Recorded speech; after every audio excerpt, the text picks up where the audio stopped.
We were in the process of developing our first 2-year curriculum from scratch. We have now had a class go through our first year and second year, and one class that has just finished the first year. And one thing that was really important to me in developing our curriculum was trying to find a way to connect some of the basic sciences with the practice of medicine and the development of clinical reasoning. And in my work previously, I'd seen a lot of third-year students and fourth-year students, for that matter, who had phenomenal funds of knowledge, really knew the textbooks backwards and forwards, but had a really hard time applying that to the patients they were seeing in real time. And so I realized we had to try to build in the clinical reasoning at the same time we were teaching them the knowledge, basic knowledge of different disease processes and different organ systems. And so I started talking to a bunch of different folks nationally and heard about a few different options for differential diagnosis builders.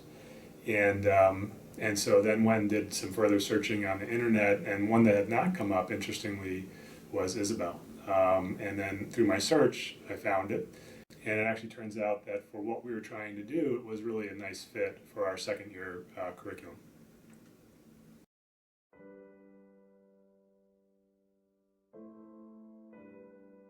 Yeah, we decided to use it because what we were trying to do really is a bit different than anywhere else.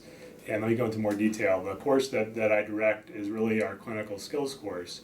So in the first year, we're teaching students how to communicate with patients, interview patients, do a physical examination, begin to write notes, although they're not really going into any of the clinical reasoning at that point because they just don't, at that point, have the knowledge to do it. With our second year curriculum, we really wanted to take what students knew already and then add that layer of clinical reasoning to it. And so the way we did that was really by putting our students into some simulated patient encounters using the particular organ system that the students were covering in their basic science course and exposing them to patients where they wouldn't know what the diagnosis really was, but they did know how to interview, they did know how to do the physical examination.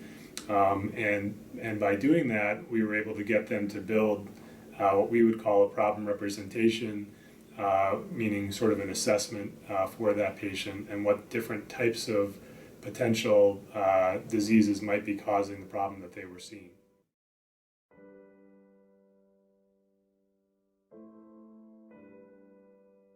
And what we needed to provide them with was a way to broaden that differential diagnosis and connect to other information resources to be able to learn more about that disease, because they, like I said, they hadn't learned it yet in their regular classwork. They would learn it over the course of the next few weeks.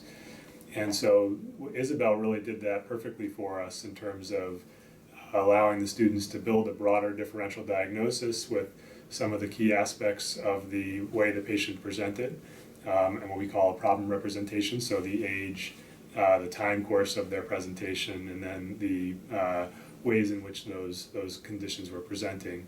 And they could build a broader differential, then they could link out to additional information resources to learn more about the specifics of those diseases.